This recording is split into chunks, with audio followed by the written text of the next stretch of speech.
Welcome back to Operation Arsenal, guys. I am recovering well. Yes, I'm not wearing glasses anymore. I think some people are going to still be weirded out by that. I look so different. I know. I'm getting used to it, and people around me are too, but it's going to take a bit of time. I look just so different. Look at me.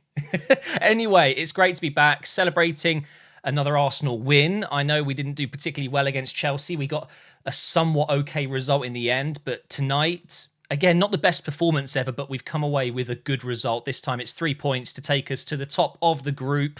Lens and PSV drew. So that means we are top of the group here by 1 point. Lens in second. PSV struggling with -4 goal difference. Oh dear. Let's talk about the game today because I'm going to be honest, I still don't feel like Arsenal are really hitting the ground running this season. It still feels like we've got a few gears to go. It isn't a bad thing, really. We've lost one game, right? Lens away. And obviously that sucks. But the fact is, we haven't played at our best this season. We've already played the likes of City, United, Tottenham, Chelsea. It's pretty good going. The fact that we're unbeaten in the Premier League and we're top of the group in the Champions League, it's actually very good. We've barely seen Saka, Jesus and Martinelli together. Now they're finally back and seemingly hitting some good form, although Jesus was brought off towards the end, which is a little bit worrying for me. Who's my man of the match? I know a lot of people are going to be talking about Martinelli, Declan Rice, Tomiyasu. Basically, this left side today was incredible. Saliba, brilliant. For me, Declan Rice, once again showing why 100 million was a steal, an absolute bargain. He is, I think, comfortably the best player we have right now. Ødegaard is definitely struggling. He seems to be suffering from the lack of a Granit Xhaka. I don't think Ødegaard and Jorginho have that kind of same... Okay, well, the thing is, Jorginho's playing in a different role to what Xhaka played, so it's not really the same thing. But Ødegaard, I think he had a lot more creative freedom when Xhaka was in the team. And by the way, Xhaka is absolutely killing it over in the Bundesliga with Leverkusen. And it's more and more looking like we've probably sold him too early. I know he probably wanted a new challenge, and I know his wife wasn't happy potentially. But yeah, Ødegaard just isn't quite hitting that form at the moment that we saw for the majority of last season and even at the beginning of this season. So hopefully that's going to be okay. He'll bounce back. He's still obviously our best player on his day. But Rice right now, I mean, he's a joke. He's a joke. He does everything. I think he's the actual captain. And he looks like a player that's been at Arsenal for 10 years already. Martinelli, of course, Champions League debut for him and a first goal. And you could argue also a bit of a man of the match performance as well. I thought it was great from Jesus down the middle, Saka on the right, Martinelli on the left. Of course, Jesus and Martinelli would often not exactly rotate, but kind of swap around a bit and cover each other. And we saw Jesus dropping back a little bit less today, I thought. Jesus needs to be the focal point. And of course, he can drift over wide. He can come deep a little bit. But I don't want to see him winning the tackles at left back anymore. It just doesn't... Nah, but he was great. Really, really good today. We've got to talk about Tomiyasu, though. Tomiyasu was really impressive. I'm a huge fan of Zinchenko. I'm a huge fan of what he does. He is, I would say, on his day, the best inverted wing-back in the world. No one does that better than him. He has basically mastered that role. And if any club or any coach out there wants to recreate that kind of role, they will look at Zinchenko. The way he drifts into midfield, the way he releases pressure from the defense and the attack, he's very good at doing that. But Tomiyasu is coming in on technically his weaker side. I know he's got a very strong left foot as well. He's definitely both-footed, but he's doing something that he's probably never really done before, and he's doing it to a very, very good level. It's almost scary that we weren't missing Zinchenko today. We really weren't. He did a great job going into midfield, and as I said, relieving the pressure from Gabriel and Saliba when they needed to pass it out. And it means, of course, Ben White shifts inside. He also goes wide when Tomiyasu drops back. It's such a fluid system, and it's great to watch when it happens. Raya started today, was a little bit surprised by that, considering he did have a few wobbles against Chelsea, had a few wobbles against United. Or no, City, sorry, against City. But he's still selected, and I am wondering how Ramsdale's going to feel about that. He must have seen the mistakes and thought, I've got a chance to get back in the team here. Kai did really well when he came on. I thought he's very good at making an impact like that, but surely for the kind of money we paid for him, we want a bit more than that. And Ketia should have done better right at the end when their keeper came up for a corner. Just couldn't quite get to, I guess, ahead of the defender to shoot into an empty net. That would have been nice. Trossard, didn't really see much of him. And obviously Kivior came on very late. And honestly, it was a pretty even game. For the majority of the match, we dominated the possession. Although actually, seeing it here, we didn't. That's surprising to me. Maybe I wasn't clocking that in the second half. For sure, the first half, actually we can see it here. Wow, it was way more even than I thought. Okay, well, the thing is, looking at the first half stats, we were much, much better.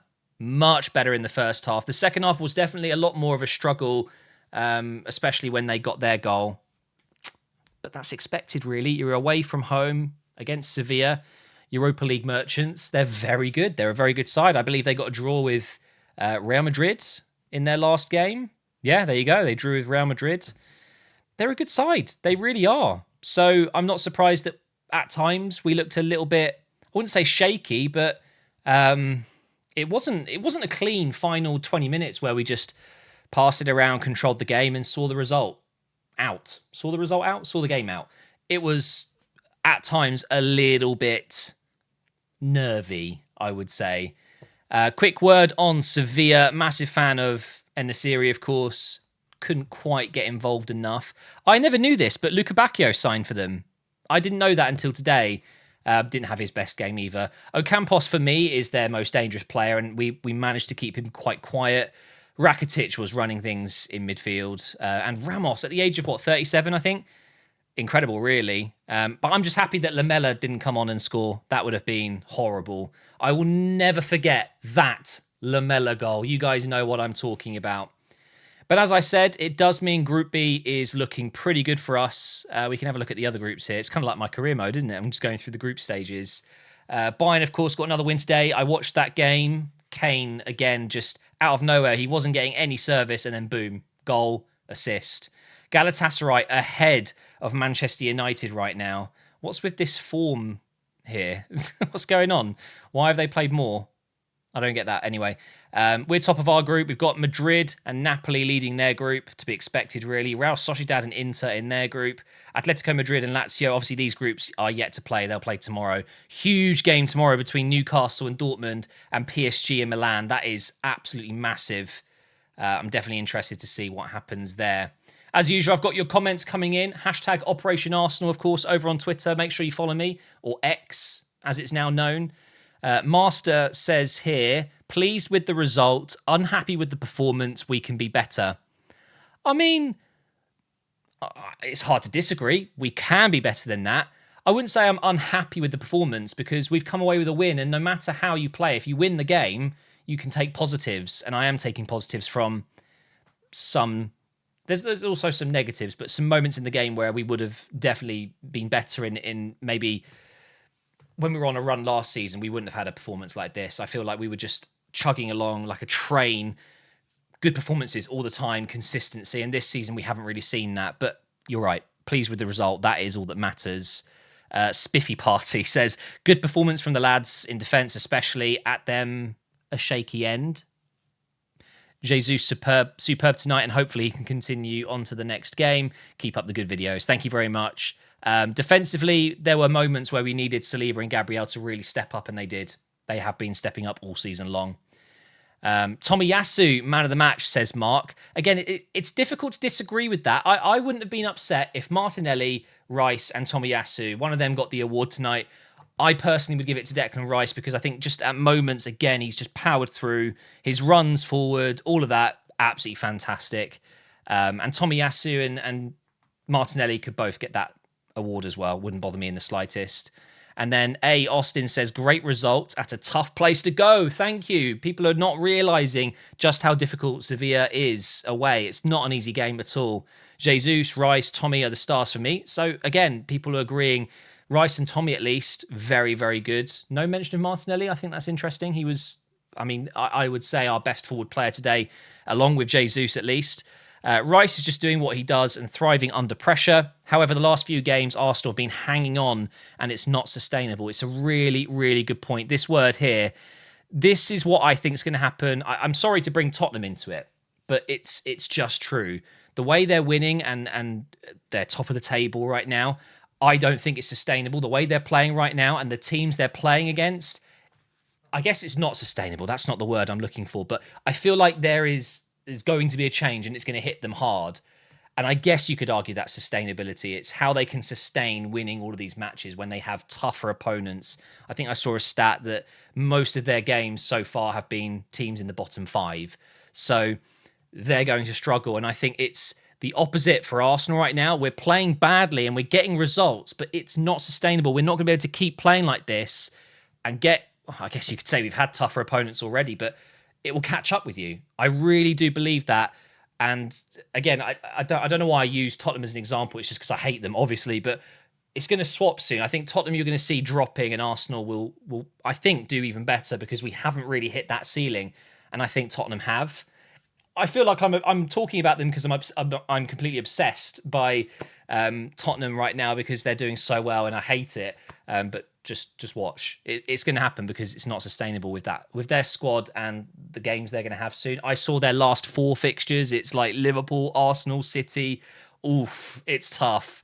I'm really hoping that Arsenal are going to keep these results coming, but most importantly, not most importantly, but we do need to make sure the performances match the results because it isn't sustainable, and it's a very good comment to make.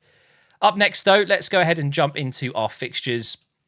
We have Sheffield United on Saturday, a 3 p.m. kickoff, so unfortunately that's not going to be televised, illegal stream. West Ham after that, not an easy game, but it is in the EFL Cup, so not the most important, and I would like to see the likes of Vieira, Smith Rowe, Nelson, these kind of guys. And then it's away to Newcastle. We got a nice 2-0 win there last season. I'm hoping we can match that, but they are on fire right now. And then we play Sevilla again. Burnley, Brentford, Lens. The rest of October and then November, I would argue it's not the worst, is it? I think we're probably going to be okay at the weekend against Sheffield United. We should be scoring at least 3 or 4 there. And then we just take it game by game. But really good result tonight. Thank you for watching, guys. My eyes are, I would say 90% there. I've got very good vision, but I'm still a bit uncomfortable. I can't stare at my screen all day. But tomorrow, career mode will be back, and I will see you then.